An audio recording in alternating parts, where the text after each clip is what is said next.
Je suis Élise, sommelière, et je vais vous parler de Marius, avenue de la Gare. C'est le nom d'origine en fait de l'avenue à laquelle nous nous trouvons aujourd'hui. Parce qu'ici en fait on est dans les bâtiments qui ont été achetés par Marius, donc l'arrière-grand-père de Michel.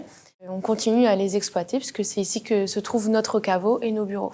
C'était aussi pour continuer à transmettre le message de Marius, simplicité, convivialité et partage. On est sur un 100% Syrah, mais pour autant on n'est pas sur un vin trop complexe, mais plutôt facile à partager justement entre amis. Et la Syrah c'est un cépage que l'on utilise ici dans la vallée du Rhône. On peut même dire que c'est la petite pépite de la vallée du Rhône, puisque c'est ici qu'elle est née. Au niveau de l'élevage, on n'a pas d'élevage en barrique. On reste sur l'élevage en cuve béton.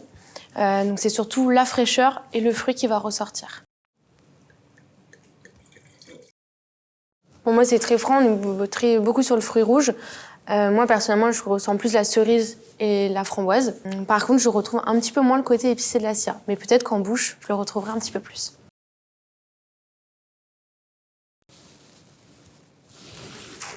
Tout d'abord, on a une attaque qui est assez franche. On est en même temps sur quelque chose d'assez souple, particulièrement au milieu de bouche. Après, moi, j'ai retrouvé tout d'abord plutôt le côté fruité, notamment framboise, cerise. Mais en fin de bouche, je retrouve un petit peu plus ce côté poivré typique de la Syrah. Elle est bien là. La Syrah, c'est quand même un cépage qui est puissant, donc il a besoin d'aération avant d'être bu. Donc c'est pour ça que je conseille toujours d'ouvrir une demi-heure à 1 heure en amont la bouteille, avant la dégustation. Et pourquoi pas utiliser aussi des verres comme celui-ci, un petit peu plus gros, toujours dans l'idée de révéler encore plus de saveurs. Alors celui-ci, je l'ai dégusté avec une tarte à la tomate aux arbres de Provence, ce que j'ai beaucoup apprécié, puisque les arbres de Provence ont rehaussé le côté plus épicé, poivré de la Syrah. J'avais fait moi-même la tarte brisée, ensuite j'ai pris mes tomates cueillies dans le jardin.